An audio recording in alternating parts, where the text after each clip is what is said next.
గారు డిబిఎస్ రాష్ట్ర ప్రధాన కార్యదర్శి అన్న నందగోపాల్ సారు, అలాగే డిబిఎస్ జాతీయ కార్యదర్శి శంకరన్న గారు, అన్నతోటి చాలా కాలంగా కలిసి పనిచేసినాం. హెచ్ఆర్ఎల్ఏ అట్లాగే సాక్షి దళిత హక్కుల నిఘా, మన శివలింగం యాదాద్రి జిల్లా ఇన్ఛార్జి, చాలా కాలంగా ఈ దళిత హక్కుల కోసం పనిచేస్తున్నారు. మిత్రులు, ఇక్కడ హాజరైన మిత్రులంతా కూడా అనేక అనుభవాలతోటి ఈ దళిత హక్కుల రక్షణ కోసం నిరంతరం పనిచేస్తున్నందుకు జేబీలు తెలియజేస్తూ, మిత్రులారా, ఈ రిపోర్టు దీన్ని రిపోర్ట్ అనకుండా ప్రభుత్వం పైన ఛార్జ్షీట్ దాఖలు చేసినట్టుగా ఉంటే బాగుండేది. ఎందుకనంటే దోషి ప్రభుత్వం, రేవంత్ రెడ్డి ప్రభుత్వం. ఆ దోషి మీద ఛార్జ్షీట్ వేస్తారు పోలీసులు, ఇన్వెస్టిగేషన్ అంతా కంప్లీట్ చేసి. ఇది రేపు భవిష్యత్తులో వీలైతే ఛార్జ్షీట్ రూపంలో ప్రభుత్వం మీద, ప్రభుత్వమా నువ్వు నేరస్తురాలివి, నిన్ను నడి బజార్లో నేరస్తులుగా నిలబెట్టున్నాము అని చెప్పి వేయడానికి కూడా ఇది అక్కరొస్తుంది. రిపోర్టు ప్రాథమిక సమాచారము మనకు అధ్యయనం చేయడానికి అక్కరొస్తుంది, రిఫరెన్స్ కూడా అక్కరొస్తుంది. కాబట్టి ఇంత శ్రమపడి ఇది ఒక పబ్లిక్ డాక్యుమెంట్ గా ప్రజల ముందు ఉంచినందుకు మిమ్మల్ని అభినందిస్తూ జైభీములు తెలియజేస్తూ, అన్న చాలా ఆవేదంగా చాలా విషయాలు మన దృష్టికి తీసుకొచ్చాడు. నేను జనరల్ విషయాలు చెప్పను కానీ యాక్ట్ మీదనే మాట్లాడదలుచుకున్నా. మీకు కొన్ని నాకు తెలిసిన అనుభవాలు మీ దృష్టికి తీసుకొస్తా. రేపు భవిష్యత్తులో అవి మీరు ఫీల్డ్లోకి వెళ్తున్నప్పుడు బాధితులకు ఎట్లా యూస్ఫుల్ ఉంటాయనే విషయాన్ని దృష్టికి తీసుకొస్తున్నా. ముఖ్యంగా యాక్ట్ పట్ల మనకు సంపూర్ణమైన అవగాహన ఉండాలి. రూల్స్ పట్ల ఉండాలి, సెక్షన్ల పట్ల ఉండాలి. ఈ యాక్ట్ మీద మనం పనిచేస్తున్నామనంటే సంపూర్ణమైనటువంటి అవగాహన ఉండి తీరాలి. సంపూర్ణమైనటువంటి అవగాహన అనంటే ఇది మనకు ఆయుధం చేతిలో ఉన్నట్టు. ఈ ఆయుధం తీసుకొని యుద్ధం చేయబోతున్నాం. యుద్ధం చేయబోయే ముందు దాని తర్ఫీదు, దాని అనుభవాలు అన్నిటిని మనము నేర్చుకోవాల్సినటువంటి అవసరం ఉంది. ఈ యాక్ట్ మిత్రులు చెప్పినట్టు చాలా అద్భుతమైన యాక్ట్. ఈ యాక్ట్ ఒకటి ఇంప్లిమెంటేషన్ అవుతే సమన్యాయము, సామాజిక న్యాయము, రాజకీయ ఆర్థిక హక్కులన్నీ వస్తాయి. కానీ ఈ చట్టాన్ని అమలు కాకుండా అడ్డుపడుతున్నది అధికారంలో ఉన్న అగ్రకులం వాళ్ళు, అధికారంలో పవర్లో ఉన్నటువంటి పెత్తందారి భూస్వామ్య ఫ్యూడల్ నాలెడ్జ్ తో అధికారంలో పవర్లో ఉన్నటువంటి ఏసీపీలు కావచ్చు, డీసీపీలు కావచ్చు, ఎస్పీలు కావచ్చు, పై ఉన్నతాధికారులు కావచ్చు, కలెక్టర్ కూడా. మనము ఇంత అనుభవంతోటి యాక్ట్ను ఇంప్లిమెంటేషన్ చేయాలని అడుగుతున్నాము. 2004లో రిట్ పిటిషన్లు వేసినాము, స్పెషల్ కోర్టులు తెచ్చుకున్నాం, కానీ సెక్షన్ 4 మాత్రం అప్లై చేస్తలేము. సెక్షన్ 4 ఎందుకు అప్లై చేస్తలేము అని అంటే ఆ సెక్షన్ 4 మీద మనకు సరైన అవగాహన లేకపోవడం. ఎప్పుడు నెగ్లిజెన్స్ కిందకి వస్తుంది, ఎవరి మీద వస్తుంది అనే దానిపైన మనకు స్పష్టమైన అవగాహన ఉంటే ఖచ్చితంగా 60 రోజుల లోపల ఛార్జ్షీట్ ఫైల్ అవుతుంది. దాంట్లో అనుమానమే లేదు.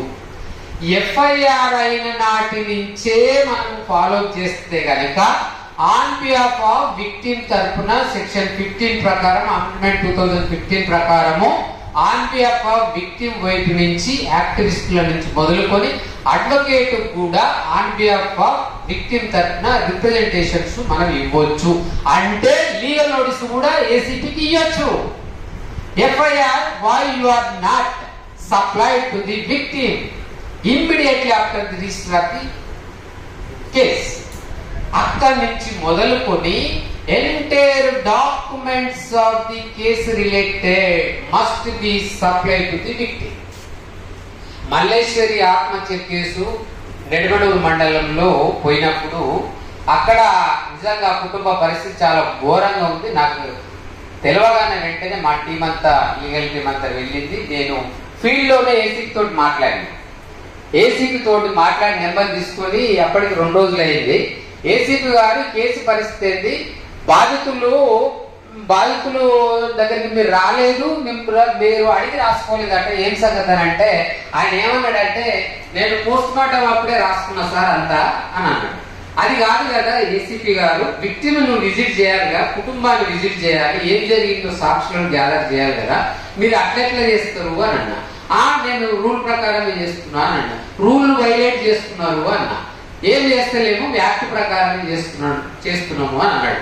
ఎంబడే విక్టిమ్ అక్కడే ఉంది, విక్టిమ్ తోటి మాట్లాడండి, మీరు ఏం మాట్లాడుతుందో అని మైక్ కెమెరా అంతా రికార్డ్ అవుతుంది. విక్టిమ్ ఏమన్నదంటే నువ్వు ఎప్పుడు అడిగినవా నన్ను, నేను ఏడ్చుకుంటే నేను నా బిడ్డ దగ్గర, నువ్వు ఎప్పుడు అడిగి రాసుకున్నావు, అసలు రాసుకున్నావా? ఓపెన్ గా మాట్లాడింది. లైవ్ పెట్టింది ఆయన బెల్ట్ ఇవ్వాలి, లైవ్ పెట్టి గట్టిగా ఆమె అడుచుకుంది, నేను అడుచుకున్నా. అడుచుకోగానే ఎంబడే నేను నోటీసు రెడీ చేసి సిపికి రాసిన. మీ ఏసీపీ గారు ఓపెన్ గా ఇంత ఘోరంగా మాట్లాడిండు, నెగ్లిజెన్సీ ఉంది, మీరు తక్షణమే అతన్ని తప్పియాలని చెప్పగానే లైవ్ పోయింది కాబట్టి నేను అక్కడే మళ్ళా కొంత విధాలు కూడా వెళ్ళి మళ్ళా ఇంటర్వ్యూ ఇచ్చిన ఈ కేసు విషయము. అందులో ఆ నియోజకవర్గం, జానారెడ్డి నియోజకవర్గం, 2 కొడుకులు, ఎంపీ ఒకడు, ఎమ్మెల్యే ఒకడు, ఆయన ఆ రాజకీయాల విషయాలు కూడా మాట్లాడిన తర్వాత ఎస్ఆర్ ప్రవీణ్ కుమార్ వెళ్ళాడు, రాజకీయ నాయకులు అందరూ వెళ్ళారు. మేము హైలైట్ చేసిన తర్వాత నెక్స్ట్ ఏం జరిగిందంటే బాధితులు వెళ్ళి అడిగిన తర్వాత ఏసీపీని ట్రాన్స్ఫర్ చేసి, ఆన్లైన్ లో నేను ఫోన్ లో మాట్లాడినా కదా, రిప్రజెంటేషన్ పోయింది కదా, ఏసీపీని పక్కకు పడేసి ఇంకో అనుభవం ఉన్న వారిని ఇచ్చేది. ఇప్పుడు నిన్నటి వార్త ఏంటంటే కాపీస్ ఇప్పటి వరకు ఇయ్యలేదు, 161 లేదు, సీనాప బండ్స్ పంచనామా లేదు. నేను రాసిన ఏమనంటే ఎంటైర్ కేసు అప్డేట్ కావాలి, 164 కావాలి కాబట్టి విక్టిమ్ చదువుకుంటేనే ఆమె అడగెత్తది మేజిస్ట్రేట్ గారి దగ్గర. చదువుకోకపోతే ఎట్లా చెప్తుంది, నువ్వు ఏం రాసిన వాడు ఎట్లా తెలవాలని మళ్ళీ వీళ్ళు 2 అప్లికేషన్ కలెక్టర్ దగ్గర, ఈ డిఎస్పీ ఇప్పుడు ధర్మ సమాజ్ పార్టీ వాళ్ళు లీడ్ చేస్తున్నారు. కలెక్టర్ దగ్గర స్పెషల్ పీపీ గురించి కాన్సెంట్ లెటర్ ఇచ్చినా అది అట్లనే మూలుగుతుంది. దాని మీద అనేక అనుమానాలు, కాంపెన్సేషన్ లేదు ఇమీడియట్లీ. ఇటుపోతే బెయిల్ పిటిషన్ లేచిండ్రు, స్పెషల్ కోర్టులో ఆ పీపీ సరిగా గైడ్ చేస్తున్నాడు. ఎంత ఘోరంగా జరుగుతుందంటే ఆ కలెక్టరేట్ లా అసలు స్పెషల్ పీపీని ఎట్లా అపాయింట్ చేస్తాం, ఉన్న పీపీ ఉన్నాడు కదా అని. నేను ఇవాళ నల్లగొండలో 30 స్పెషల్ పీపీ కేసులు హ్యాండిల్ చేస్తున్నా. ప్రణయ్ కేసు కంటే ముందు, ఆ తర్వాత ఇంకా రోజు 2 అప్లికేషన్స్ వస్తున్నాయి. రోజు 2 అప్లికేషన్. కలెక్టర్ గా ఈయనకే ఇవ్వాలన్నా ఏంటి అని ఆమె నా అప్లికేషన్ బాగుందనే ఒక 7 మోకం పెట్టుకొని ఈయనే ఉన్నాడు, ఈయనకే ఇవ్వాలి. వాళ్ళు ఏం చేస్తారు, మన వాళ్ళు పొలిటికల్ గా ఒక ఫోన్ చేయిస్తూ తెచ్చుకుంటారు, తెచ్చుకుంటారు. కాబట్టి ఇక్కడ మనం గమనించాల్సింది ఏంటంటే ఎఫ్ఐఆర్ నుంచే మనం నోటీస్ ఇచ్చే ఉపాయం చేయాలి. వాటిని సెక్షన్ 4 ఎట్లా అట్రాక్ట్ అవుతుంది అనేది దారి తెచ్చుకోవాలి.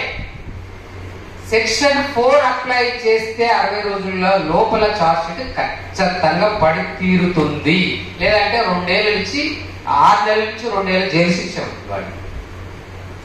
ఇప్పుడు మనం అప్లై చేయాల్సింది సెక్షన్ 4ను మ్యాండేటరీగా ఖచ్చితంగా కలెక్టర్ మీదనే గవర్నమెంట్ ఇప్పించిన. నేను నాకు స్పెషల్ ఆర్డర్ ఇవ్వకుండా ఎవరో మా అడ్వకేట్స్ అంతా పోయి ఆయన చేస్తారు, ఇది లీగల్ ఎయిడ్ రాయండి, లీగల్ ఎయిడ్ లో ఒకరిని అపాయింట్ చేస్తారు. అది అంటే నా పేరు క్యాన్సిల్ చేసి ఇంకోరికి ఇస్తలకల్లా మన విక్టిమ్ నా దగ్గర కూర్చొని సార్ నిన్ను పెట్టుకుంటే ఇంకోరిని పెట్టినారంటే నేను ఎప్పుడూ ఏం రాసిన కలెక్టర్ గారు రూల్ 4 క్లాస్ 5 గ్రాస్ గా వైలేటెడ్ బై యూ. మీకు రూల్ 4 క్లాస్ 5 తెలియదు అనేది కాదు, తెలిసే ఉంది మీరు వైలేట్ చేసిరు. మీరు సెక్షన్ 4 ప్రకారం 6 నెలల నుంచి 2 ఏళ్ళు జైలు శిక్ష ఉండదు అనేది గుర్తు చేస్తున్నా. తక్షణమే ఆ ఆర్డర్ రద్దు చేసి దర్శన నరసింహ గారిని అపాయింట్ చేయండి అని చెప్పి నేనే డిక్టేషన్ ఇచ్చి రాసి పంపించిన. ఆడు ఏవో చూసుకుంటూ కూడా కలెక్టర్ కేసరి అని చెప్పి ఎంబడే ఊరికి కలెక్టర్ చూపించి ఆర్డర్ తక్షణమే రద్దు చేసి తీసుకొని వచ్చి ఇవాళ కలెక్టర్ ఆఫీస్ లో నా పేరు ఏం మోగిపోతుందంటే ఈ యాక్ట్ లో ఇప్పటికీ ప్రణయ్ కేసు అయిపోయిన తర్వాత 15 ఆర్డర్లు వచ్చినాయి. అవి మర్డర్ కేసు ఉన్నాయి, అబ్యూజింగ్ ఉంది, 307 ఉన్నాయి. ఇవన్నీ ఆల్ టైప్ ఆఫ్ ఒక్కరు కూడా ఆ పీపీ ఉన్నది ఏం అఖిలారం ఉన్నది నిద్రపోతుంది. బెంచ్ దగ్గర ఎవిడెన్స్ లీడ్ చేసే పరిస్థితిలో లేదా, ఆర్గ్యుమెంట్ చెప్పేది అసలే లేదు, విక్టిమ్స్ వల్ల ఏడుపు తప్ప ఇంకేమి లేదాడ. అసలు సమయంలో నన్ను ఆశ్రయిస్తారు. నేనేం చేసిన మిత్రులారా, ప్రణయ్ కేసును నేను ఎందుకు ఛాలెంజ్ తీసుకున్నానంటే, పోలీసు వాడేమో పెద్ద ఎత్తున అప్పటికే భయంకరమైన ఇన్వెస్టిగేషన్ 1500 పేజీల చార్జ్ షీట్ అని మోగి మోగి మోగి ఉంది. ఆ కేసు సేమ్ రూల్ 4 క్లాస్ 5 ప్రకారము అప్పుడు ప్రణయ్ ఫాదర్ పోయిండు, అప్లికేషన్ పెట్టుకుంటూ దాని ప్రకారం అపాయింట్ అయ్యారు 2018లో. అపాయింట్ అయిన తర్వాత ఆ కేసులో అనేక మలుపులు తిరిగింది. నన్ను అంత ఈజీగా పెట్టుకోలే వాళ్ళు, అన్ని చెక్ చేసుకొని పెట్టుకున్న తర్వాత ఆంధ్ర రాష్ట్రాన్ని అంతా ఒడపోసిరు. ఎవరైతే బాగుంటది, ఎవరు మరి మారుతిరావు కోటీశ్వరుడు, కోట్లు కొనేస్తాడు, ఎస్పీనే స్వయంగా చెప్పిండు, ఎవరినైనా అడుగుతాడు కొనేస్తాడు. ఆ కేసులో క్యాన్సిలేషన్ ఆఫ్ బెయిల్ వేసినప్పుడు కుటుంబాన్ని మొత్తం కోర్టులో కూర్చోబెట్టిన, అమృతను బాలస్వామిని అలా భార్యను కూర్చోబెట్టి, నా మీద నమ్మకం ఉండాలనంటే నా ఆర్గ్యుమెంట్ కోర్టులే వినాలని. అపోహలు ఉన్నాయి, ఈయన చేస్తాడా, సమర్థుడా కాదా, ఎఫిషియన్స్ లాయరా కాదా ఏంటి అని. మారుతిరావు ఏం చేసిందంటే advocate general retired C B Mohan రెడ్డిని తిప్పింది నాకు అగరెస్ట్. మా టాప్ 10 లాయర్లు అంతా డిఫెన్స్ లాయర్లు అంతా 10 మంది ఉండరు. అందులో ఏ మురళీధర్ రావు, రామచంద్రరావు వీళ్ళిద్దరు 80% క్రిమినల్ కేసులు చేస్తారు. వాళ్ళు వాళ్ళ వైపే ఉన్నారు. నేరస్తుల వైపు నుంచి టాప్ 10 డిఫెన్స్ లాయర్లు అంతా ఒకవైపు, సింగిల్ గా నరసింహ ఒకవైపు. సివి మోహన్ రెడ్డి వచ్చిండు ఫ్యామిలీ కోర్టులో ఇన్ఛార్జి. 3 గంటలకు నా ఆర్గ్యుమెంట్ మొదలైంది. 4:30 వరకు సీరియస్ ఆర్గ్యుమెంట్ ఇట్లా చెప్పిన ఆయన అర్ధగంట చెప్పిన ఆర్గ్యుమెంట్. బయటకు వచ్చిన తర్వాత అమృత ఆ జ్ఞాపకాలు అవన్నీ కేసు బ్యాక్గ్రౌండ్ అదంతా చెప్పుకుంటూ వచ్చే వరకు ఆమె ఏడ్చింది. బాలసారి ఒక మాట అన్నాడు, మేము ఏదో అనుకున్నాం సారిగా, మీరు ఇక్కడే ఉన్నారు, మేమంతా వెతుక్కుంటా ఉన్నాం, కానీ మీ మీద నాకు భరోసా వచ్చింది అనగానే ఎస్పీకి ఫోన్లు పోయినాయి. ఎస్పీ రంగనాథ్ అప్పుడు, ఏం నరసింహ గారు మీకు ఒకటే ఫోన్లు వస్తున్నాయి నాకు, the historical argument played by the special PP అని చెప్పి పోలీసులు బాగా చెప్తున్నారు, మీరు అర్జెంట్ కలవండి అంటే, మళ్ళీ ఈ కుటుంబ సభ్యులు అందరూ వెళ్ళిపోయిన తర్వాత అప్పటికే నేను ఒక అప్లికేషన్ రాసి పెట్టుకున్నాను. వాళ్ళు ఏంటంటే గుజరాత్ హోమ్ మినిస్టర్ చంపిన మహా ఇంటర్నేషనల్ ఐఎస్ తీవ్రవాదులు అందులో ఇన్వాల్వ్మెంట్ అయ్యింది. ఆ 9 తోటి అంటగారిన నేరస్తులు ఉన్నారు. మరి నేను ప్రొటెక్షన్ కోసం అప్పటికే ఒక అప్లికేషన్ పెట్టుకున్నా, నా ఎస్పీ పిలుస్తున్నాను నాకు తెలుసు. పెట్టుకోగానే ఇచ్చిన, ఆయన బాగా మాట్లాడిన తర్వాత తెల్లారి నుంచి నాకు ఒక గన్మెన్ ప్రవేశపెట్టి ఇప్పటికీ గన్మెన్ అంటున్నాడు. సో శంకరన్న కూడా మొన్న కమిషనర్ వచ్చినప్పుడు, ఎస్సీ కమిషనర్ వచ్చినప్పుడు భద్రత పెంచాలి మా స్పెషల్ పీపీ గారికి అని చెప్పి అక్కడ చెప్పి వాళ్ళు కూడా సన్మానం చేస్తారు. సో ఇక్కడ అక్కడి నుంచి మొదలైన నా ఛాలెంజ్, పోలీసు ఏమో అట్లా చెప్పుకున్నాడు, మరి నా గురించి కూడా చెప్పుకోవాలి కదా, మరి నేనెంత ఛాలెంజ్ తీసుకోవాలని అంతకంటే రెట్టింపులో ఛాలెంజ్ తీసుకొని ఆ కేసు ట్రయల్ కంటే ముందు 6 నెలల ముందే మిత్రుడు చెప్పింది, 6 నెలల ముందే 500 క్వశ్చనర్ తయారు చేసి పంపిన బాధితులకు.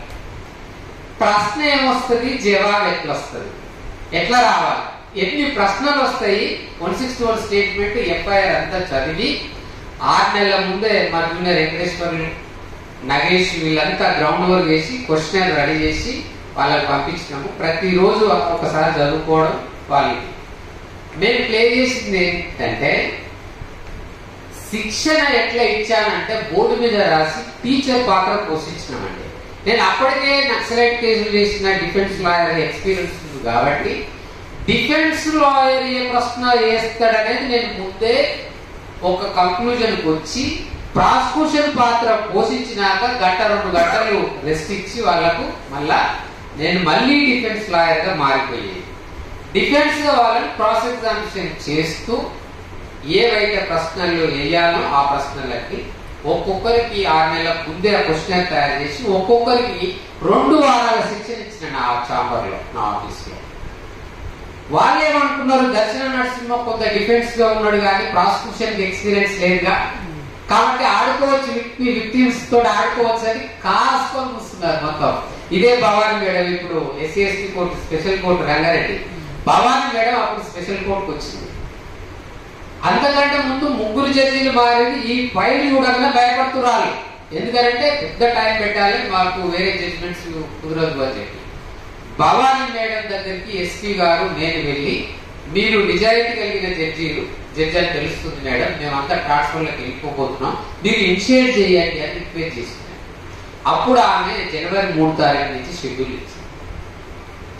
3 తారీఖు ముందే నేను ఇట్లా పర్ఫెక్ట్ గా ప్రాసిక్యూషన్ డిఫెన్స్ ను ప్రిపరేషన్ చేసిన కాబట్టి ఇక మొదలైంది యుద్ధం. బాలస్వామి చీఫ్ ఎగ్జామినేషన్ జరిగేటప్పుడు అయిపోయినాక వాళ్ళు ఏమన్నారంటే రిక్వెస్ట్, ఈ బాలస్వామి కాంప్లైంట్ అమృత ప్రేమలత వాళ్ళ తల్లి భార్య ఐ విట్నెస్ కాబట్టి 3 చీఫ్ ఎగ్జామినేషన్ అయినాక క్రాస్ చేస్తాం, మా డిఫెన్స్ లీక్ అవుతుందని రిక్వెస్ట్ చేస్తాం సార్ అని చెప్పి జడ్జి గారు కూడా ఇచ్చారు. ఒక్కొక్కరిని 2 వారాలు క్రాస్ ఎగ్జామినేషన్ చేసి. విచిత్రం ఏంటంటే ది హిస్టారికల్ ది జుడిషియరీ వీరి యొక్క చీఫ్ లో 161 స్టేట్మెంట్ లో ఉన్న కాంటెంట్ అంతా ఉంటది, ఒక్క వర్డ్ కూడా బ్రేకప్ ఉండదు. క్రాస్ ఎగ్జామినేషన్ లో జనరల్ గా డిఫెన్స్ లాయర్ కోరుకునేది ఏంటంటే కాంట్రడిక్షన్, ఒమిషన్, వేరియేషన్స్ ఇవి వస్తాయని ఎక్స్పెక్ట్ చేస్తాం జనరల్ గా. ఒక్క అడ్మిషన్ గానీ, కాంట్రడిక్షన్ గానీ, ఒమిషన్ గానీ దీంట్లో లేదండి. మీరు వెతికినా దొరకదు. బాలస్వామి క్రాస్ ఎగ్జామినేషన్ అయ్యే నాటికే డిఫెన్స్ లాయర్ సత్తుపడిపోయారు. ఇక దొరకదురా బిడ్డ, మనకి ఏం లేదు, ఇక ఎక్స్పెక్ట్ చేసి 60% కేసు భవానీ మేడం ఉన్నప్పుడే మొత్తం ఐ విట్నెస్లు మొత్తం వాళ్ళు అప్పటికే హైకోర్టుకు పోయారు కాబట్టి హైకోర్టుకు వెళ్ళి ఒక తెలుసుకున్నారు. ఏంటంటే A2 ఆల్రెడీ జ్యుడిషియల్ రిమాండ్ లో ఉన్నాడు కాబట్టి స్పీడ్ గా 2 months లో కంప్లీట్ చేయాలి, మెటీరియల్ విట్నెస్ ని ఎగ్జామ్ చేయాలని అన్నారు. ఆ మెటీరియల్ విట్నెస్ ను భవానీ మేడం ఉన్నప్పుడే కంప్లీట్ చేసేసి 60% కేసు అయిపోయిన తర్వాత 3 జడ్జీలు మారారు. 3 జడ్జీల దగ్గర కూడా ఎక్కడ కూడా రాజీ పడలే. ఒక జడ్జి అయితే ఏదో చిన్న తేడాతో రాయకపోతే ఆయన ముందర I'm sorry it is not a fake trial అన్న ఫుల్ బెంచ్ నడుస్తుంది. ఒకేసారి అంతా సైలెంట్ అయిపోయింది, ఎత్తేస్తే అంతే. ఇక నాకు అగ్నెస్ట్ గా రాసిన దొరికిందాడ, it is not true suggest అనబోయి ఇట్ ఈస్ ట్రూ అని రాసింది. అది ప్రణయ్ బ్రదర్ ఎవిడెన్స్. అది ఎత్తేసి ఐఎమ్ సారీ సార్ అని వచ్చేసరికి ఆయనే సరి చేసుకున్నాడు. మళ్ళీ తర్వాత అది మన రూట్ లో రాసి ఇట్లా క్యాస్ట్ పరంగా కూడా ఒక వాళ్ళ డిఫెన్స్ ఏంటంటే is కన్వెక్టెడ్ Christian is not belongs to SC కాబట్టి SC/ST act will not attract against the family of the Pranay. దీని మీద A2 తర్వాత హైదరాబాద్ వెళ్ళి సీనియర్ మోస్ట్ ఎంగేజ్ చేసుకురు. వాళ్ళ క్యాస్ట్ మీదనే పోయేది. డిఫెన్స్ మాత్రం కరెక్ట్ పొజిషన్ లో లేదు వాళ్ళు. ఇక ఈ తిరుపతి అనే ఒక జడ్జి ఇందాక పైలెత్తిన కానీ ఆయన ఒక దగ్గర ఏమంటాడంటే though I was converted Christianity అని రాస్తాడు. దో ఐ వాజ్ అంటే నేను మారినప్పటికీ అంటే ఏ అర్థం వస్తుంది అందులో? నేను క్రిస్టియన్ అనే వస్తుంది, ఇట్లా ఎట్లా రాస్తారని నేను అలాగే ఏం కాదు, ఎందుకు కంగారు పడడం ఏంటి? వాళ్ళు క్యాస్ట్ మీదనే పోతున్నారు డిఫెన్స్. నేనెందుకు ఒప్పుకుంటా? ఆ డిపోజిషన్ తీసుకున్నా, మళ్ళీ రీ ఎగ్జామినేషన్ కు నేనెందుకు అడుగుతా? నువ్వు తప్పు రాసినావని చెప్పి నిలదీస్తాను తెలిసిందే. అయినా వాళ్ళు మార్పు రాలి. ఈ 2 డిపోజిషన్లు తీసుకొని డీజే గారి కాడికి చాంబర్లోకి పోయిన తర్వాత సార్ ఇది పరిస్థితి, though I was converted from the SC community to Christianity అని రాసింది. దీని అర్థం ఏంటో చెప్పండి సార్ అని డీజే చాంబర్లో. ఆయన ఎవరు? నాగరాజు జిల్లా జడ్జి. ఆయన ఇన్ఛార్జి క్యాన్సిలేషన్ బెయిల్ ఉన్నప్పటి నుంచి నడిపిస్తున్నాడు. తర్వాత ట్రాన్స్ఫర్ అయిపోయి పీడీజేగా వచ్చు. ఆయన దగ్గర పోతే మరి జ్యుడిషియల్ ఆఫీసర్ గా నేనెట్లా చెప్పా ఆయన అన్నాడు. నేనెట్లా చెప్పాలంటే మీరు మొదటి నుంచి చూసిరు, నేను వదిలిపెట్టా కదా, మీకు తెలుసు కదా అని. అంటే రీ ఎగ్జామినేషన్ లో అవకాశం ఉంటుంది కదా నీకు అని అన్నాడు. కానీ నేను అంత అవకాశం, ఇప్పుడు judicial officer complete the error, మరి దానికి అకౌంటబిలిటీ ఉండాలిగా. ఐపీసీ తీసి చూపించిన ఇగో negligence the discharging of duty at the time of trial ఆయన కూడా ప్రాసిక్యూట్ చేయొచ్చు, మరి దానికి కూడా ఎందుకాడని చెప్పిన. ఆ తర్వాత ఏదో సందర్భంలో జడ్జి డిపోజిషన్ లో అడ్మిషన్ పోతుంది, అదొక్కటి చాలు వాళ్ళకి డిఫెన్స్ లో is not belongs to SC community అని. తర్వాత ఆయన ఛాంబర్ పిలిపించుకొని వాడు మామూలుడు కాదు, నిన్ను వదిలిపెట్టాడు, నన్నే వదిలిపెట్టలేదు, అప్పుడు క్యాన్సిలేషన్ ఆఫ్ పేర్లో సర్జీ అని అంటే అప్పుడు మళ్ళీ దాన్ని తీసుకొని మళ్ళా ఎవిడెన్స్ రికాల్ చేసినప్పుడు దాన్ని మళ్ళా రికాల్ చేసారు వాళ్ళ పీడబ్ల్యూ రికాల్ చేసినప్పుడు దాన్ని మళ్ళీ సరి చేసి, అంటే అక్కడి నుంచి మొదలైనటువంటి అంతకంటే ముందు నుంచి మొదలైనది. మళ్ళీ ఈ కేసులో స్పెషల్ టీపీగా ఎట్లా ఉంటాడని డిఫెన్స్ లాయర్ ఎలిగేషన్, ఆ తర్వాత డైరెక్టర్ ఆఫ్ ప్రాసిక్యూషన్ కూడా టార్గెట్. ఐడ్రీమ్లో చెప్పిన నేను దాదాపు 1:50 నిమిషాలు ఉంటుంది. వాళ్ళు కూడా ఇది గుంజుకోవడానికి చాలా ప్రయత్నం చేస్తే చివరికి హైకోర్టులో రఘుదార్తో రిట్ పిటిషన్ వేసి దాన్ని ఆపిన. 15 కేసులు లిస్ట్ అవుట్ చేసి నోటీస్ ఇచ్చి ఈ కేసు ఎట్లా తీసుకోవాలని చెప్పి చివరికి హైకోర్టులో ఛాలెంజ్ చేస్తే ఆగింది. అది ఎన్ని సవాళ్ళు, ఎన్ని ఛాలెంజెస్. చివరికి 573 పేజీల రిటర్న్ ఆర్గ్యుమెంట్ తయారు చేసిన దీంట్లో 7 supreme court order killing judgements collect చేసి చివరికి వాళ్ళు ఏం మొండికెత్తేసారంటే లాస్ట్ చెప్తా ఏమంటారంటే రిటర్న్ ఆర్గ్యుమెంట్ అంతా ఒక రోజంతా జరిగింది. నాది ఒక రోజంతా కూడా ఆర్గ్యుమెంట్ మొత్తం 102 మందిలో నేను సెలెక్ట్ చేసుకుంది 78 మెంబర్స్. మిగతా వాళ్ళంతా కొద్దిగా వాళ్ళకు ఇట్లా అయిపోయారు కాబట్టి గివన్ అప్ చేసేసిన. 78 మంది ఎగ్జామినేషన్ లో 293 ఎగ్జిబిట్స్ మార్క్ అయినాయి. 293 ఎగ్జిబిట్స్ లో జీడీ ఎంట్రీని కూడా వదిలిపెట్టలేదు. ఎఫ్ఐఆర్ లో అయిన తర్వాత ఎఫ్ఐఆర్ కంటే ముందు ఎంట్రీ అవుతుంది, దాన్ని కూడా వదిలిపెట్టలే. ఒకనొక టైంలో charge sheet can be mark your order. ఏంటండి మీరు ఏది వదిలిపెట్టారా? అది రికార్డేడే కదా జడ్జి గారు, అదొక్కడి తప్ప. Previous criminal background, Gujarat judgement దాదాపు 5000 పేజీల జడ్జిమెంట్ A3 మీద అస్గర్ అలీ మీద. ఆ జడ్జిమెంట్ ఒక్కొక్కరి మీద దాదాపు 15-20 కేసుల charge sheet, FIR, criminal record, CC ఫుటేజీలు, మొత్తం ఆర్టికల్స్, ఎంఓస్ 33, 293 ఎగ్జిబిట్స్, మొత్తంగా 573 పేజీల నా రిటర్న్ ఆర్గ్యుమెంట్. డే అంతా ఆర్గ్యుమెంట్ అయిన తర్వాత నెక్స్ట్ ఏంటంటే డిఫెన్స్ ఆర్గ్యుమెంట్ చెప్పిన తర్వాత రిటర్న్ ఆర్గ్యుమెంట్ నేను వేసుకోవచ్చు. కానీ డిఫెన్స్ లాయర్ ఏమన్నారంటే లాయర్లంతా లేదు లేదు ఆయన రిటర్న్ ఆర్గ్యుమెంట్ వేసిన తర్వాత మేము ఆర్గ్యుమెంట్ చెప్తాం, ఆయన ఏం వేస్తాడో తెలియదు కదా అంటారు. అంటే డే అంతా ఆర్గ్యుమెంట్ చెప్పిన తర్వాత నాకు లేదు ఇక టైము, మళ్ళీ రిటర్న్ ఆర్గ్యుమెంట్ ఎమ్మడే వేయాలి. నేను డే అంతా ఆర్గ్యూ చేసి తెల్లారి రిటర్న్ ఆర్గ్యుమెంట్ వేస్తా అని చెప్పిన. కానీ అప్పటికే నాకేముండేనంటే డిఫెన్స్ లాయర్లు ఆర్గ్యూ చేసిన తర్వాత రిటర్న్ ఆర్గ్యుమెంటే కదా వేస్తా, దానికి రిప్లై వాళ్ళు ఇస్తారులే అనే హోప్ తోటి నేను అక్కడక్కడ తయారు చేసి పెట్టుకున్నా, మొత్తం కంప్లీట్ చేయలే. ఇక వాళ్ళు రిటర్న్ ఆర్గ్యుమెంట్ తర్వాత మేము ఆర్గ్యుమెంట్ చెప్తామన్నారు కాబట్టి ఇంకా వాళ్ళకి టైం ఇచ్చే అవకాశం లేదు. జడ్జి గారు కూడా చాలా సీరియస్ గా ఉన్నారు, జడ్జిమెంట్ ఇవ్వాల్సిందే అని చెప్పి. నేనేం చేసినంటే సాయంత్రము కోర్టుకి వెళ్ళి వచ్చిన తర్వాత 6-6:30 టీ తాగి సిస్టమ్ మీద కూర్చున్నా. 8 గంటలకు ఒక టెక్నీషియన్ పిలిపించి డిపోషన్లు అన్నీ కూడా వరుసగా మొత్తము రికార్డ్ చేసే వరకు 3 తెల్లారి. 3 గంటల తర్వాత ఒక 3 గంటలు 6 గంటల వరకు పడుకొని తెల్లారి మళ్ళీ 7 గంటలకు సిస్టమ్ మీద కూర్చొని 1 గంట వరకు మళ్ళీ నా కంక్లూజన్ రాసిన జడ్జిమెంట్ కోడ్ చేస్తాను. ఇటువైపు అటువైపు రాస్తూ మళ్ళీ నా కంక్లూజన్ జడ్జిమెంట్స్ కోడ్ చేసి ఇదంతా రాసే వరకు 1:30 అయితే. డిఫెన్స్ లాయర్లు ఎదురు చూస్తున్నాడు, ఆయన ఇంకా వస్తలేడు. అసలు నిన్న ఓరల్ ఆర్గ్యుమెంట్ చెప్పి ఈ రోజే రిటర్న్ ఆర్గ్యుమెంట్ ఎట్లయితే మేడం కాదు డేట్ ఇవ్వండి మీరు అని ఎదురు చూస్తున్నాడా.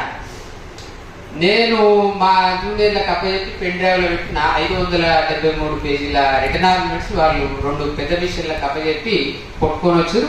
7 జడ్జిమెంట్లు కూడా తీసుకొని వచ్చి బెండల్ టేబుల్ మీద. నేను 1:40 నిమిషాలకు ఎంటర్ అయ్యాను. ఇక వీళ్ళు కుక్కలు తీసి పెడుతుంటే జడ్జి గారు చూస్తున్నారు, వీళ్ళు చూస్తున్నారు, ఏంద్రా ఇదంతా కుక్కలు అని. జడ్జి గారికి అప్పటికే ఆయన చెప్పారు కదా ఈ రోజు కాదు మేడం అయ్యే వ్యవహారం కాదని. వాళ్ళ కాపీస్ తీసుకొని ఎలాగో చదువుకోవాలి కాబట్టి డేట్ వాళ్ళని ఇచ్చేసింది 2 days తర్వాత. వాళ్ళు వెళ్ళిపోయిన తర్వాత జడ్జి గారు ఒకటే అడిగారు, టీపీ గారు ఎంత టైం పట్టింది దీనికి? ఇప్పుడు మీకు చెప్పిందే చెప్పింది, ఎక్స్ట్రాడినరీ, యువర్ గ్రేట్ టీపీ అని. అంటే జనరల్ గా జడ్జీలు ఎవరిని ఓపెన్ కోర్టులో మెచ్చుకోరు. ఇంత టైంలో అంటే నా జడ్జిమెంట్ ఎన్ని పేజీలు ఉండాలి మరి అని ఆమె చూసి మొత్తం అంతా చూసి అయిపోయిన తర్వాత ఒక్కొక్కరు 2 రోజుల్లోకి ఇద్దరు చెప్పారు, ఇంకో 2 రోజుల్లోకి ఇద్దరు ఆర్గ్యుమెంట్ చెప్పారు. చివరికి A2 కౌన్సిల్ ఏంటంటే ఆనర్ కిల్లింగ్ లో డెత్ పెనాల్టీ ఉంది, సుప్రీంకోర్టు క్లియర్ జడ్జిమెంట్స్ ఉన్నాయి. A2 కౌన్సిల్ చివరికి ఏం చేతులెత్తేసిందనంటే హార్ష్ పనిష్మెంట్ వద్దండి, లైఫ్ చాలు అన్న కాడికి వచ్చింది. అంటే డెత్ పెనాల్టీ వద్దు, లైఫ్ ఏరియండి అనే కంక్లూజన్కి వచ్చి ఆర్గ్యుమెంట్ క్లోజ్. ఆ తర్వాత ఏంటంటే ఇక జడ్జిమెంట్ ఆల్రెడీ మీరు చూసి మొత్తంగా మనము తలుసుకుంటే, మనకు కమిట్మెంట్ ఉంటే, ఎన్ని అవరోధాలు వచ్చినా, ఎన్ని సవాళ్ళు ఎదురైనా మనం తప్పనిసరిగా రిజల్ట్ను ముద్దాడతాము. ఆ కమిట్మెంట్ మనలో ఉండాలి. ఎన్ని ప్రయత్నాలు నా మీదనంటే, ఎన్ని ప్రచారాలనంటే నా మీద స్టార్టింగ్ ఏమంటున్నారంటే నేను తోటి కాదు, ఇంత పెద్ద కేసు ఎట్లా చేస్తున్నారు అంటే, మనము విక్టిమ్ యొక్క నమ్మకాన్ని మనము పొద్దుతే చాలు, అది 1000 ఏనుగుల బలం వస్తుంది మనకు. ఆ విక్టిమ్ మన మీద నమ్మకం ఉంటే గనక ఖచ్చితంగా ఛాలెంజ్ చేసి ఎన్ని ఎదురైనా మనం ముందుకే వెళ్తాం. బాలస్వామి కూడా గొప్పగా చెప్పింది నా గురించి మీడియాలో. ఆయన ఎన్ని సవాళ్ళు ఎదురైనా ఎవరికి లొంగలేదు, ఎవరికి బెదరలేదు, ప్రలోభాలకు గురి కాలేదు. మొత్తంగా ఏంటి మిత్రులారంటే, బాధితులు చాలా చాలా సమస్యల్లో ఉన్నారు, న్యాయం కోసము పడిగాపులు కాస్తున్నారు. మా దగ్గర 2000 కేసులు పెండింగ్ లో ఉన్నాయి. ఆ జడ్జి ఎంత గడ్స్ ఉన్న జడ్జి అంటే దాదాపు ఇప్పటి వరకు 500 జడ్జిమెంట్ ఇట్లా ఇచ్చి పడేస్తుంది. రోజు 2 జడ్జిమెంట్ ఇస్తుంది. శిక్ష ఏ మాత్రం ఉన్న కన్విక్షన్ ఇస్తుంది. అంత కమిటెడ్ గా ఉన్నటువంటి ఆఫీసర్ దగ్గర ఏలూరులో ఉన్న ఒక స్పెషల్ టీపీ ఆ కోర్టులో ఉంది. అందు కారణంగా నాకు స్పెషల్ టీపీలు వస్తున్నాయి. ఇవాళ 3 జిల్లాల కలెక్టరేట్ల నా అప్లికేషన్స్ ఉన్నాయి. వాళ్ళు ఏమంటున్నారంటే మేము ఇవ్వలేము, ఈయనకు ఆర్డర్ ఇవ్వలేము అని అంటున్నారు. ఇవాళ హైకోర్టులో చాలా చేస్తుంది.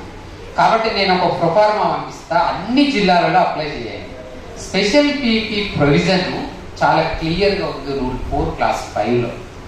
మనకు నచ్చిన వకీలు పెట్టుకునే చట్టం అది. మాకు మన డిపిఎస్యు తరఫున తెలంగాణ నుంచి నన్ను పంపించారు కదా, 3 రోజులు ట్రైనింగ్ మాకు స్పెషల్ పీపీల మీదనే ఆల్ ఇండియా లెవెల్లో ఎక్స్పర్ట్స్ తోటి ఇప్పించారు. దీనిని మనం ముందుకు తీసుకెళ్ళాలి. మీ జిల్లాలో మనకు నచ్చిన అడ్వకేట్, దళిత కమిట్మెంట్ ఉన్న లాయర్ను ఎంపిక చేసుకోండి. స్పెషల్ పీపీ అపాయింట్మెంట్ ఆర్డర్లు నేను పంపిస్తాను. అదే ప్రొవిజన్ ప్రకారం కాన్సెంట్ లెటర్ ఒకటి, ఒక అప్లికేషన్ ఏమని పెట్టాలి, నాకు నచ్చిన అడ్వకేట్ పలానా ఆయన అనుభవం ఉన్నాయి, 7 సంవత్సరాలు దాటి ఉండాలి ఆయన, మళ్ళా జూనియర్ కాదు. రూల్ 4 క్లాస్ 5 ప్రకారం నన్ను పలానా లాయర్ను అపాయింట్ చేయండి. ముద్దాయి రాజకీయంగా పలుకుబడి ఉన్న ఆధిపత్య కులానికి సంబంధించిన వాడు అందులో ఉండాలి. కాంటెంట్ లా, అప్లికేషన్ లా సాక్షులను ప్రలోభాలకు గురి చేసే అవకాశం ఉంది కాబట్టి అతన్ని వారికి శిక్ష పడాలి అంటే పలాని లాయర్ నా తరఫున నియమించండి అని కోరుతూ కాన్సెంట్ లెటర్, దానికి చార్జ్ షీట్ ఒక కాపీ ఎన్క్లోజ్ చేసి ఇచ్చేయండి. ఇన్వార్డ్ లో ఇచ్చేసేయండి. అది సి సెక్షన్ పోతుంది. సి సెక్షన్ పోగానే ఆయన ఏమంటాడంటే ఇది ఎక్కడ లేదు, మరి కొత్తగా వచ్చిందని అంటాడు. నా ఆర్డర్ కార్డు చూపించండి. ఆర్డర్ కార్డు చూపిస్తే దీని ప్రకారం ఒక్కవేళ ఆయన చేయకపోతే నెగ్లిజెన్స్ కింద సెక్షన్ 4 ప్రకారం ఆ అధికారి కలెక్టర్ మీద కాంప్లైంట్ చేయొచ్చు. ఖచ్చితంగా చేసి తీరాలి, వేరే లేదు. ఇప్పుడు మల్లేశ్వర్ కేసు కూడా నా అప్లికేషన్ కలెక్టరేట్ల రంగారెడ్డిలో పెండింగ్ ఉంది. ఆ తర్వాత వాళ్ళు రకరకాలుగా ఎవరికి ఇయ్యలేదు ఇప్పటివరకు కలెక్టరేట్ల, ఖచ్చితంగా చేయాలని చెప్పి వాళ్ళు మూవ్మెంట్ చేస్తున్నారు. మనము కనుక స్పెషల్ పీపీలు తీసుకోగలిగితే ఈ యాక్ట్ లో ఖచ్చితంగా బాధితులకు న్యాయం జరిగి తీరుతుంది. ఆనెస్ట్ ప్రాసిక్యూషన్ ఉంటుంది. మన మిత్రుడు చెప్పినప్పుడు ఆనెస్ట్ ప్రాసిక్యూషన్ పోలీసు వాడు ఎంత చేస్తే లాభం, కోర్టులో ప్రూవ్ చేయకపోతే. కోర్టు కావాల్సింది documentary evidence, oral evidence, scientific evidence. మనం ట్రైనింగ్ ఇస్తాం కదా, మన బాధితుడు కదా, మనము ట్రైనింగ్ ఇస్తాం కాబట్టి కోర్టులో ఈజీగా అవుతుంది ఎవిడెన్స్. ఎవిడెన్స్ లీడ్ సరిగ్గా లేకపోవడం వల్ల, డిఫెన్స్ ఏమడుగుతుండో తెలియకపోవడం వల్ల కోర్టు లోపల పోగానే విక్టిమ్ కన్ఫ్యూజ్ అవుతుంది. డిఫెన్స్ లాయర్ అడిగే ప్రశ్నకు కాంట్రడిక్టరీ ఎవిడెన్స్ ప్లే అవుతుంది. కాంట్రడిక్టరీ ఎవిడెన్స్ ఉంది కాబట్టి కోర్టులో ప్రూవ్ చేయలేకపోతున్నాం. దీనివల్ల కేసులు డిలే. పెద్ద మనుషులలో మాట్లాడుకున్న తర్వాత కాంప్లైంట్ ఇచ్చినట్టు 100కి దాదాపు 60 కేసులు ఇవే ఉంటాయి. పెద్ద మనుషులు డిలే ఏంటి? వారం 10 రోజులు డిలే. డిలేకు అసలు రీజన్ పెద్ద మనుషులతో మాట్లాడుకుంటే క్రిమినల్ కేసులు అప్లికేబుల్ అవుతుందా? ఎంత ఘోరమైనటువంటి డిలే ఉంది. డిలేకు మనం లోకల్ ఎస్ఐని, డిఎస్పీని పార్టీ చేసి లీగల్ నోటీస్ ఇవ్వాలి. డిలేకు మీరు ఎక్స్ప్లెనేషన్ ఇవ్వండి. ప్రాపర్ గా లేదు. సెక్షన్ 4 మనం స్పెషల్ పీపీలను అపాయింట్ చేస్తూనే సెక్షన్ 4 అప్లై చేయాలి. ఇంకోటి గుర్తుపెట్టుకోవాలి మీరు, ఎఫ్ఐఆర్ అయిన నాటి నుంచి ఇంక్వెస్ట్, డెత్ అయితే inquest, scene of offence, confession panchnama, 161 statement లో ఖచ్చితంగా మన చేతిలో ఉండాలి. మన చేతిలో లేకపోతే ట్రయల్ టైంలో అది చూస్తానంటే కుదరదు. 161 స్టేట్మెంట్ లో ఏమున్నదో తెలియకపోతే కోర్టులో రేపు ఎట్లా సాక్ష్యం ఇస్తాడు? అది పబ్లిక్ డాక్యుమెంట్, విక్టిమ్ డాక్యుమెంట్స్. అది విక్టిమ్ డాక్యుమెంట్స్ ఇవ్వకపోతే అది కూడా నెగ్లిజెన్సే. కాబట్టి ఏసీపీ గారిని టార్గెట్ చేసుకొని మనం ఖచ్చితంగా కేసు అప్డేట్ చేసుకుంటూనే స్పెషల్ పీపీలతో ఏం చేయాలంటే మనము నోటీస్ ఇస్తూ ప్లీజ్ సబ్మిట్ వీక్లీ రిపోర్ట్ అని పెట్టాలి. ఏసీపీకి వీక్లీ రిపోర్ట్ ఇవ్వాలి. స్పెషల్ పీపీని కదా నా ఆధ్వర్యంలో వాడు పనిచేయాలి. అందుకే నేను ఏం చేస్తున్నానంటే you shall be filed the charge sheet within 60 days, otherwise the section 4 will be attract అని రాస్తున్నా. ఆడప్పుడు 60 రోజుల్లో చార్జ్ షీట్ వేస్తున్నాం. ఒక్క దాంట్లో ఎంత ఘోరం, సిబిసిఐడికి అప్పచెప్పాలని రెడ్ పిటిషన్ వేయించి మర్డర్ కేసు. చార్జ్ షీట్ వాడు ముద్దాయిలతో కొల్లుడు అయ్యి డబ్బులు తీసుకొని డ్రాఫ్ట్ చార్జ్ షీట్ ఫైల్ చేసి కోర్టుకు రాలేదు. 90 రోజుల వరకు బెయిల్ రాలేదు. ఎఫ్ఐఆర్ స్టేజ్ లోనే నేను స్పెషల్ పీపీ అయినా. చాలా సీరియస్ ఆర్గ్యుమెంట్ చెప్పిన 10 బెయిల్ పిటిషన్లు వేస్తే బెయిల్ రానియాలి. చివరికి 90 days అయిపోతుంది అనగానే వాడు ఛార్జ్ షీట్ పెట్టిండు. కోర్టు కానిస్టేబుల్ లోపలికి కోర్టు రికార్డులకు రాకుండా ఆపిండు. 90 రోజులు అయిపోగానే నేనేమన్నా అంటే కౌంటర్ రాసిన. వాడు 90 రోజులు 90 days అయిపోయింది సార్, డిపార్ట్మెంట్ బెయిల్ అని. లేదు సార్ ఛార్జ్ షీట్ ఫైల్ అయిందని నేనంటే జడ్జి సాయంత్రం వరకు వ్యక్తించిన సెక్షన్ ఛార్జ్ షీట్ ఏడుతున్నారు. తెలివిగా వాడు ఏం చేసిందంటే తెల్లారి బెయిల్ వచ్చిన తర్వాత తెల్లారి కోర్టు తీసుకోవచ్చు.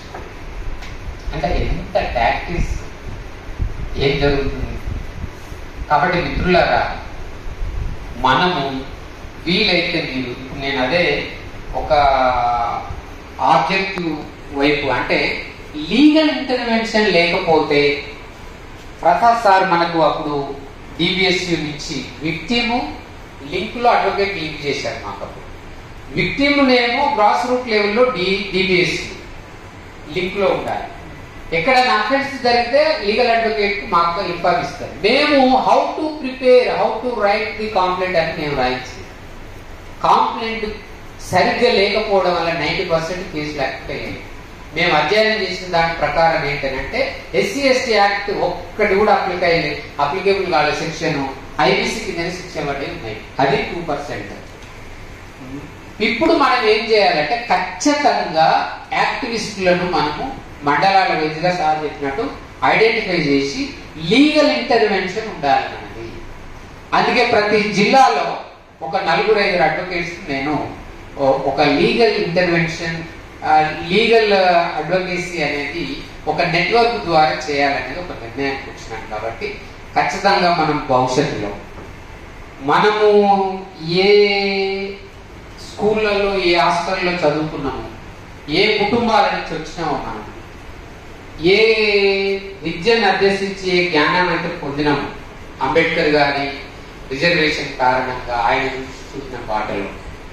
ఆయన జీవితంలో చేసినంత మనం చేయలేం, అది ఇంపాసిబుల్. మనకి ఇంకా ఎన్ని జన్మలెత్తినా కూడా రాదని. ఆ జ్ఞానంతో ఉన్న మనము, ఈ జ్ఞానం సంపాదించుకున్న మనము, ఈ జ్ఞానం లేని వ్యక్తులు ఎవరైతే ఉన్నారో వాళ్లకు న్యాయం చేయడానికి చట్ట పరిధిలో మన వంతు బాధ్యతగా ఖచ్చితంగా మనం పనిచేయాలి. పని చేయకపోతే మన ప్రజలను మనమే మోసం చేసిన వాళ్ళం అవుతాం. ఎవరు లేరు. నేను మొన్న అదే మాట్లాడినా. ఇప్పుడు ఏం జరగాలంటే లా ఎన్ఫోర్స్మెంట్ జరగాలి. రాజ్యాంగ వ్యవస్థలను వాడు మొత్తం కుప్పగూల్చిండు, ఏ వ్యవస్థ పనిచేస్తలేదు. మన కాన్స్టిట్యూషనల్ రైట్ ను ప్రివేల్ చేయమని రాజ్యాంగ వ్యవస్థలతో పనులు చేయించాలి. మనం ఎస్ఐ పని చేయకపోతే ఎమ్మటే కాంప్లైంట్, కలెక్టర్ పని చేయకపోతే కాంప్లైంట్. ఇట్లా లా ఎన్ఫోర్స్మెంట్ ఏజెన్సీగా మనం నెట్వర్క్ బిల్డప్ చేసుకొని పోతే కనుక, నేను అదే అన్నా, పొలిటికల్ లీడర్ల దగ్గరికి, ఎమ్మెల్యేల దగ్గరికి ప్రజలు ఎందుకు లైన్ కడుతున్నారు? ఇక్కడ వాడు ఎగ్జిక్యూషన్ వ్యవస్థను తన గ్రిప్ లో పెట్టుకున్నాడు. ఒక ఫోన్ వస్తే తప్ప ఎస్ఐ పనిచేయలేని పరిస్థితి, కలెక్టర్ పనిచేయలేని పరిస్థితి. దీన్ని డిస్కనెక్ట్ చేయాలి. ప్రభుత్వ అధికారి రాజ్యాంగబద్ధమైన అధికారి, వాడిని రాజ్యాంగబద్ధంగా పనిచేసేటట్టు మన నెట్వర్క్ పనిచేయాలి. పని చేయకపోతే వాడి మీద కాంప్లైంట్ల మీద కాంప్లైంట్ వేస్తూనే ఉండాలి. ఇది జరగనంత కాలము రాజకీయ నాయకుడు మోసం చేస్తూనే ఉంటాడు, వ్యవస్థలను విధ్వంసం చేస్తూనే ఉంటాడు. రాజ్యాంగ వ్యవస్థలను పనిచేయించలేని పరిస్థితిలో ఉన్నది ఇప్పుడు వ్యవస్థ. మన రాజ్యాంగ వ్యవస్థలను కాపాడుకోవాలంటే రాజ్యాంగ వ్యవస్థల్లో ఉన్న బాధ్యతగా ఉన్న అధికారులతోటి పనులు చేయించాలి. పనులు చేయించకపోతే, పని చేయకపోతే సెక్షన్ 4 అప్లై చేయాలి. అది మా లా నెట్వర్క్ ద్వారా చేయాలని నిర్ణయించుకున్నాము. భవిష్యత్తులో మనం అందరం కలిసి, ఇంకా మీరు ఎక్కడైనా లా చట్టం గురించి, లీగల్ ఇంటర్వెన్షన్ గురించి మీరు ఏదన్నా మీటింగ్ పెట్టుకొని ఖచ్చితంగా నేను వస్తా, ఎంత దూరమైన వస్తా. అవేర్నెస్ క్యాంపులు పెడదాము, మళ్ళీ లీగల్ ఇంటర్వెన్షన్ చేద్దాము. బాధితుల వైపు నుంచి ఖచ్చితంగా జ్యుడిషియర్ను కూడా మేలుకొల్పి, జ్యుడిషియర్తో పాటు రాజ్యాంగ యంత్రాంగాలన్నిటినీ వాటిని మేలుకొల్పి వాటి ద్వారా సక్సెస్ఫుల్ గా పనిచేయించిన రోజే రాజ్యాంగం సంపూర్ణంగా అమలవుతుంది. Otherwise impossible. ఎన్ని మీటింగులు పెట్టు, ఎన్ని చేసినా మొదటికే వస్తుంది తప్ప మనకు కావాల్సింది ఏంటంటే రాజ్యాంగ వ్యవస్థలు సంపూర్ణంగా పని చేయాలి, అమలు చేయాలి. అప్పటి వరకు ఈ వ్యవస్థ మారదు. కాబట్టి మనం ఐక్యంగా, సంఘటితంగా చట్టాలను అధ్యయనం చేస్తూ, వస్తున్న తీర్పులను అధ్యయనం చేస్తూ, బాధితుల పక్షాన ఖచ్చితంగా న్యాయం వైపు పోరాడవలసిన అనివార్యత ఉన్నదని తెలియజేస్తూ, నాకు ఈ అవకాశం ఇచ్చిన మీ అందరికీ జై భీమ్ తెలియజేస్తూ, జై భీమ్.